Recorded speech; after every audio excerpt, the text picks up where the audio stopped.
day of the week. These are the voyages of the program Unsportsmanlike Conduct. Its ongoing mission to explore strange new movies, to seek out new bits and new edifications, to boldly go where no radio program has gone before. Oh, Elkent's Movie Club. It's Elkent's Movie Club. Elkent's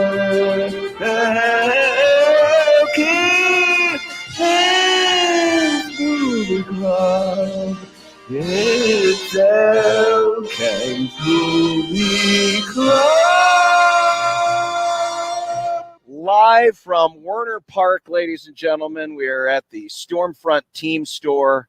John and Josh, and there he is in the lower right-hand corner of your screen, Mr. Kent Wolgamont of the Lincoln Journal-Star. Hello, Kent. Hey, Kent.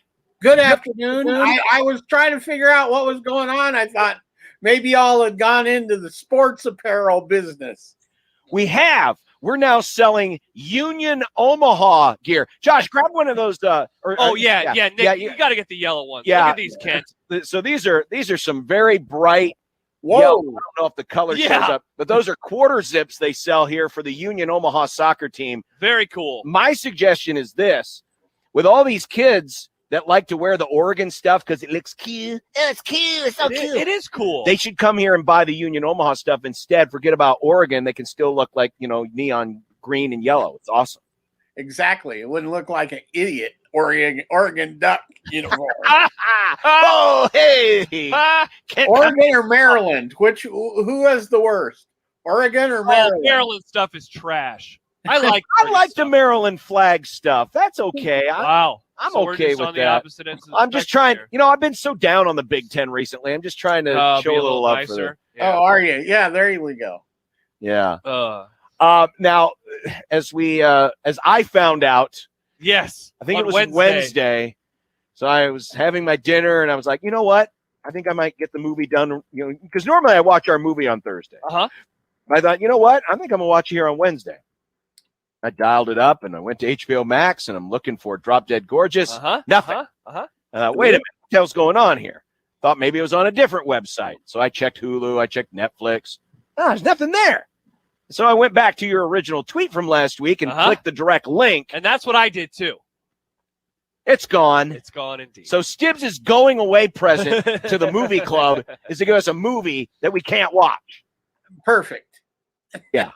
So instead, because we are now in summer movie season. I know technically we've been in historical terms summer movie season for about a month or so. But it truly does feel like summer.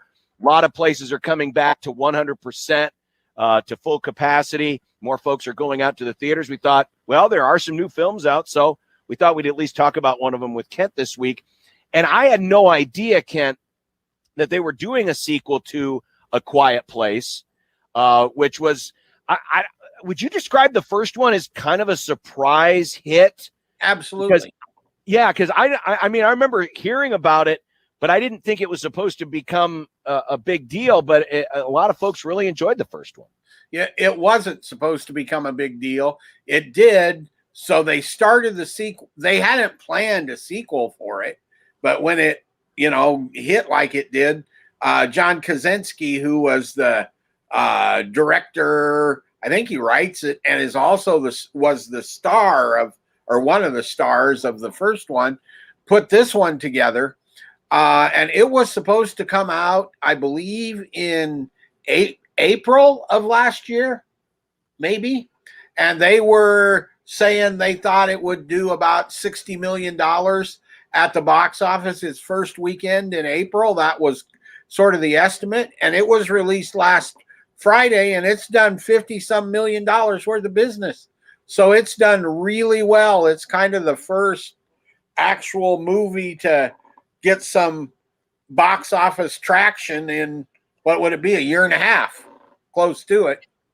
Kent, I'm curious as to, you hit on it at the very beginning, before we get into the actual movie itself, the idea of making a sequel. Like, like you said, it was not one that was planned originally when John Krasinski wrote it. It ended certainly in a way where a sequel could have easily been imagined, but it also would have been a kind of cool standalone one-movie series, if you will. What did you think of the idea then, and did it change then after you actually watched the film itself? I thought, why do they want to do a second one? And then after I watched the second one, I went, there might be something remotely redeeming about sequels after all. I'm not going to say this is as good as the first one, in part because it doesn't have the novelty, right? The shock value, so to speak, of the first one. But it's good, and it is intense and scary, and everything that the first one was in on those levels. And he did a really great job tooling up the story for the second one. And you mentioned the novelty, and if you don't recall what the first one was, the thing that made the first one unique was, normally in horror films, there's a slasher, there's a bad guy, there's a spirit, there's something extraterrestrial or extra supernatural about, the enemy or the antagonist. But in this one, the key to avoiding the enemy in this case was you had to be quiet. Noise attracted this. Was it a alien or they're aliens? Right on the second one, it's aliens. Aliens. Okay, Yeah. So what it made for, instead of your typical,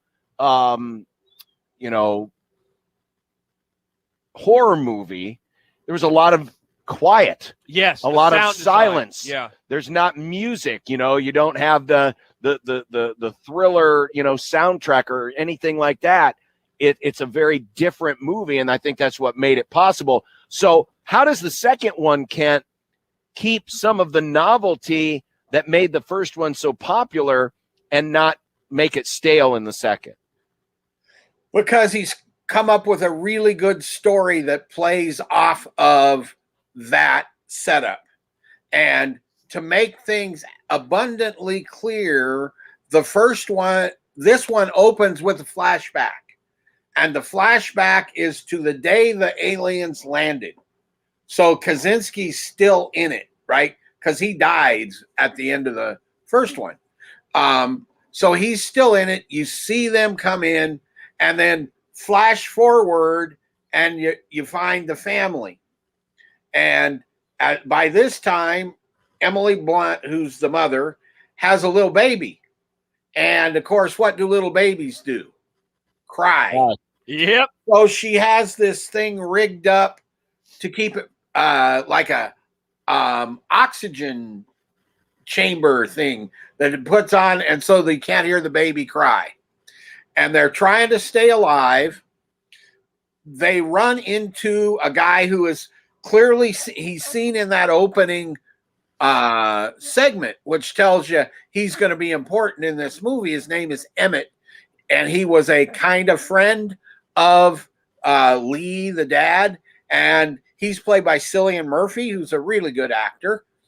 And his family has been killed, and he's taken over this old industrial plant where he lives, but he tells them, "Oh, I can't keep you. I don't have enough food. I don't have any right." And then he sees the little baby, so he decides, "Well, I'll try to keep him." Well, a couple things happen. I'm going to be trying not to give anything away, and that's hard with this one. Yep. Really, have you seen it, Josh? Yeah, I saw it on Monday. Yeah, it's going to be hard to not give everything away, right? Yeah. So something bad happens to the son, who's Noah Jupe, and they have to fight off a monster, an alien that's gotten into the fortress, or whatever you want to call it. At the same time, Emmett and the daughter, who is played by the deaf actress Millicent Simmons, have a mission that they go on to that can possibly save the world or from them, especially, I guess would be the way to put it.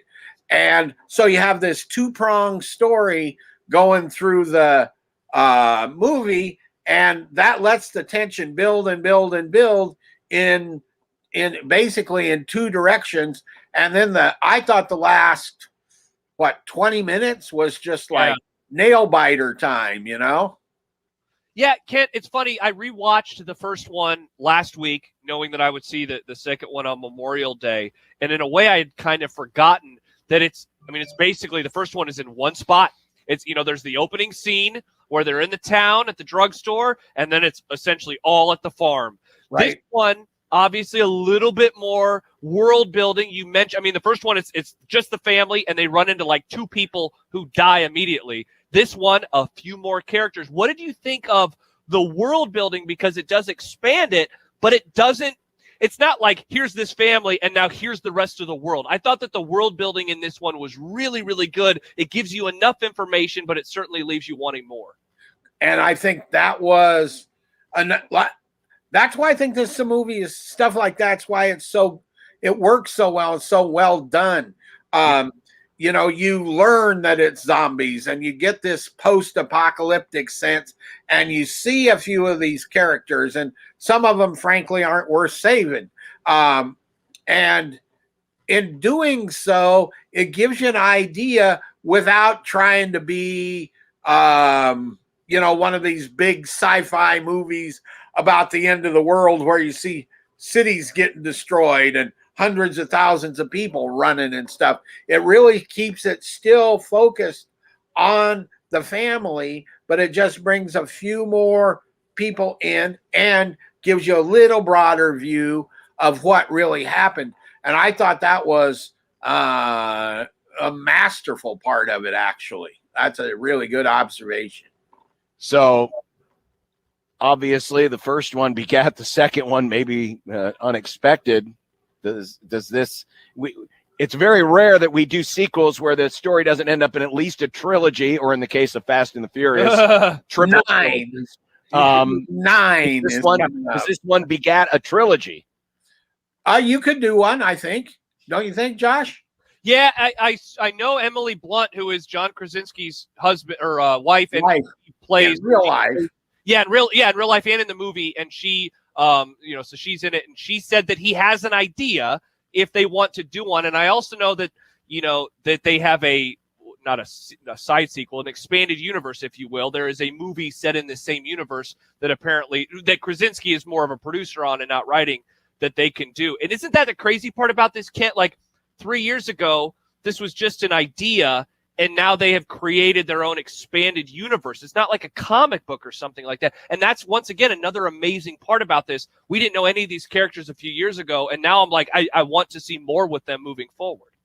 And the other interesting thing about it is, because it's not a comic book and because it's not drawn from some other clear source material, who knows? He might have stolen this from a short story or something. I think it was a short story, yeah. But it's not. But it gives him room to do that, and the fact that the first one was such a hit, here's the important part about that movie. It was not only a hit in the theaters, it was a hit on home video, right, where you pay to watch at home, and then it was a hit on streaming. Big. So it was a major success, which, says the studio goes, well, we'll put some money into this because we might make 2 or 3 or 4 more, which is how Hollywood works. And he's smart enough to be able to do it right. And that, to me, is the really impressive part. The other great thing I think about this movie is that it lets that Millicent Simmons. She's incredible. She's incredible in this movie, and you see it. We're starting to see some of these actors with various disabilities show that they can actually act. And she's 14, maybe somewhere in there, and she's very, very good. And it leads me to think, once she sort of grows out of this, because you can't keep that family a young nuclear family forever, right? So she's going to have a real career, and that to me is really a great thing, because she's the heart of the movie to me. Yeah, and I mean, you think back to the first one, I mean, she essentially got her youngest brother killed, and then she has this whole relationship issue with her dad of like, he knows that she's the reason that he died, and so there's just this constant tension with that. I thought that she was wonderful in this movie, and how she just kind of, not giving too much away, but I mean, she in a way kind of becomes the leader of the family, and I thought she did a great job. Yep. And the other there's a sign language interpreter, American Sign Language instructor upstairs on another Zoom call right at the moment, and she just says that it's the use of sign language in this movie is as good as it can get. So awesome. Yeah, and we talked about that with what was the movie? Sound of Metal. Sound of Metal. Yeah, the movie we had in the movie club a couple of months ago. Yeah. So that is A Quiet Place too. I'm guessing for those who haven't seen the first, it's probably a good idea to see the first before you see the second. Actually, I think you could see this one if you get, because the setup gives you at least an idea. I guess you have to know the basic thing about you can't make any noise. But beyond that, I don't know that it's necessary to have seen the first one. It's a rare sequel in that sense too. Would you agree with that? Yeah, I mean, I guess we've given away enough backstory from the first one that I think if you just went in after this interview, I think you'd be okay. And even if you haven't, I think you understand it, immediately after the first, 10, 15 minutes of the movie. Yeah. Well, okay, that's what these monsters are about. Just, don't make any sound moving forward, and hopefully you'll live. Yep. Yeah, good movie. That is A Quiet Place too. Another big budget movie that has been out is Cruella. I've seen a lot of commercials for it. Obviously, it's got the Disney backing behind it. How much has that done at the box office? Have you been able? Didn't it just open today? I thought it opened. Well, it was open last week. I know it was open last week. Okay, I don't know. Okay, but that's the first one. That seems to me anyway. One of the first movies that's out currently that's had some budget behind it in terms of promotion. Obviously, Fast and Furious is going to, but that's still, how long is that away before it's out? 2 weeks, 3 weeks? Okay. Yeah, I was going to say, I think that's June. But the bottom line is it's starting to feel more like normal season now. I mean, it's slowly coming back. People are now starting, as we mentioned at the outset, where a lot of places are now, the mask mandates are lifted. A lot of capacity levels are back up to 100%. So we're starting to get that slow ramp back into what we would call a normal movie season, wouldn't you think? To some measure, but they're still not going to unload all the great big movies just because they don't want to take the chance of not making the kind of money they have to make. But their Black Widow is coming out shortly, and that one, if that blows the doors off the box office, which I suspect that it will, then look out. I think you'll see them move some movies up in the release schedules and stuff like that, because there's pent-up demand out there for entertainment. What problems though can that create? Because right now, I'm guessing there's a loose schedule out there of, if you're a theater owner of, or theater operator of what's coming. But if Black Widow becomes this canary in the coal mine, and the canary lives and becomes very prosperous and brings back, pounds and pounds of gold, and all of a sudden studios start to, flood the market, what kind of problems can that create for the theaters in trying to get enough clearance? Only good ones. What they'll end up doing is what they've done in summers forever, which is, Black Widow comes out, it's on, I mean, that's not going to be the movie. Well, maybe it's on, if there's 20 screens in a multiplex, it's on 10 of the screens.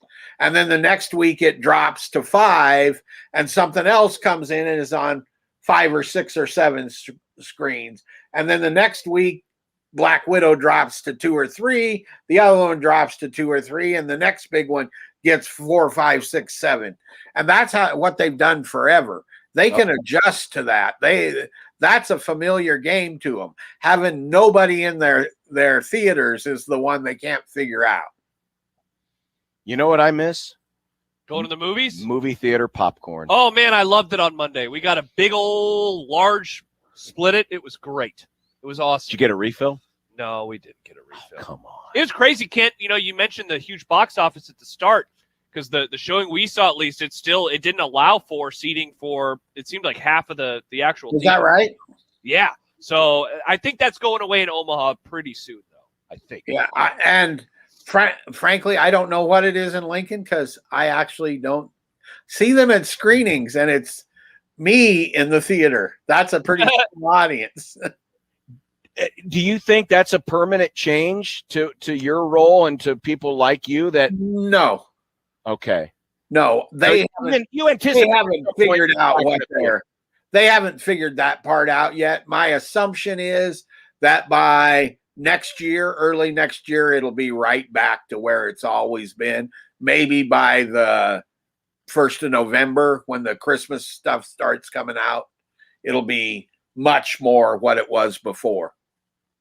Do you allow yourself do they make popcorn and candy available when you? It depends on the time of day of the screening and the theater that the screening is in. And the answer is, if it's available, it's free. And yes, I take it. Good. All right. So is it just popcorn? Is it just candy, or do you do popcorn and soda? Okay. Yeah. Do you ever get candy if candy's available? If there was some available, I certainly would, but they want the money for that. Popcorn. Oh, yeah. Popcorn costs them next to nothing, right? Yeah. It's going and you're getting a dime's worth of soda in a cup that they're charging you $4 for. Or something. Yeah. Man, you go to the cheap theaters. Yeah, we spent $20 on 2 drinks and popcorn on Monday, but it felt good. I hadn't spent $20 on popcorn and drinks in a while. It was nice. What's your go-to candy, Kent? If you have candy at the theater, what would it be? If they have the hot tamales, I like those. Oh yeah. Give me the not a lot of places still carry those, but if they have them, that's a perfect movie theater candy. Yeah. And a lot of places I go to, they don't have them. But that's my favorite one. Man, I would think hot tamales. I would think that'd be a hot seller at the movies. Hot seller. Nice. See, you mix a little of the tamales in with the pop. A little bit of hot, a little bit of salty. Yeah. Now he's talking. That's right. All right. So we'll try to get back into the swing of things. I got one. It's your movie. Is it going to be there? Yes, because it's June 4th, so I don't think that it'll be on by June 11th. All right. I've seen this movie. It's been well over a decade. It is available on Netflix. It is a it doesn't say the year on here, 80-something picture called Rain Man. I've not watched Rain Man since high school. I would love to rewatch it. I want to say 87, 88. Does that sound right? All right. Yep. Awesome. Yeah. Rain Man with little guy and Dustin Hoffman. This is a little guys. It's not like Dustin Hoffman is a giant. That's true too. Good point. Yeah. But Rain Man, mm-hmm. I like this choice. This is good. I haven't seen it in a long time, it's so been a while I look forward to it. Yeah. And obviously, as we get into some of the bigger films that you get a chance to screen, Kent, we'll do a brief synopsis of those as well, because folks are starting to go back to the theater, and it's a good thing. Sounds good. Yeah. All right. Kent, have a good one. Sorry about your Lakers. I know the NBA playoffs are now over, so you can focus on other things. Oh, no. No. They're not over. Now I'm all in for Utah now. That's interesting. Good. They've never won a title. It'd be nice to see a first timer. And I just like the way they play. And I always liked Quinn Snyder when he was coaching at Missouri. Yeah.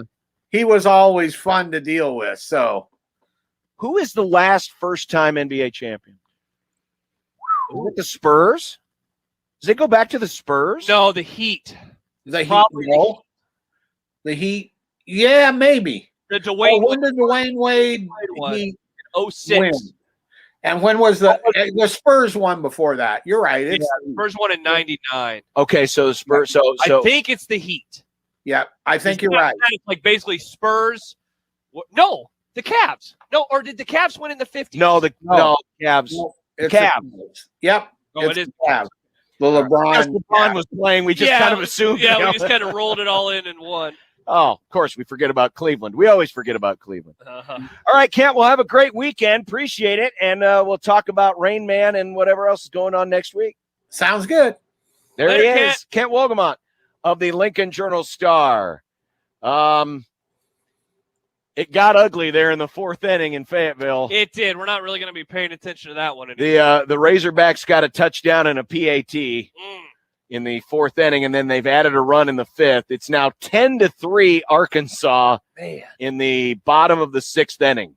That was really fun for a little bit. It was fun for a little bit, but Cops is still pitching. He's now pitched 2 1/3 innings. He's only struck out 1, which is kind of interesting. Normally he's a big strikeout pitcher, but only 1 strikeout, but he hasn't allowed a base runner yet. I still say, though, this score holds. Nebraska's still in better shape if they win because they're having to use Cops this much, and they've had to go through 3 other pitchers. Yeah. So still, even if Arkansas holds on and wins, and I anticipate that they will, tomorrow's going to be a little bit more interesting. Certainly a lot more, probably an even less sleepless night for Dave Van Horn than it normally would. Yeah. Considering what he's had to go through. All right, well, that'll do it for the movie club. We are here at the Stormfront. We're getting close to One Beer Friday. Yeah, I got to find out if we can get beer. They got beer? They got beer here? I think they have it here. We're not at Memorial Stadium. That's true, we do. But, yeah, you can see all the shirts that we have, all the cool stuff here. Let's turn the computer Nick, around. we might send you out and about again to find out about the beer. That's the most important question. You can see all the other stuff going on here. Oh, wow. At the store. Look at that. Yeah. There's a shirt. I don't know. I can't see it. Is my finger? Yeah, right there. There's a blue shirt. You probably can't see it because I can't zoom in this camera, but it says Chasers and Beer. That's why I'm here. And it's a picture of their Ale Storm. That's the Nebraska Brewing Company special brew that they made for the Storm Chasers. That's why we're here. That's a pretty cool T-shirt. Chasers and Beer. That's why I'm here. Oh, we were wrong. Rick, thank you, Rick. The Raptors, they won it 2 years ago. The Raptors, first-time NBA champion. They've been around since the 90s. Thank you, Rick. God. We're idiots. Well, you're talking. I'm the same guy who didn't know who played in the finals last year besides LA. That's true, yeah. I mean, it is the NBA. Does anyone really pay attention? Yes, Rick does. Thank you, Rick. Very good tweet. Very good job, Rick. It shows you, though, how forgettable Canada is. Well, that's certainly Canada's very forgettable. That's very true. All right. We'll come back, and we have more coming up here live at Werner Park. John and Josh, we're gonna try to do predictions. Yep. Everyone tied last week. What? We all went 5-9. Oh, my gosh. All of us went 5-9. We had a rough go. Yeah, it wasn't good. We have to pick. Who is it going to be? Nick, or is it going to be Chance? Who's going to? Maybe we trade them off back and forth. Nick picks one, Chance picks one. Nick picks one, Chance picks one. And we can do that. Yeah. All right. We'll be back with more in a minute. It's Unsportsmanlike Conduct on 1620 The Zone.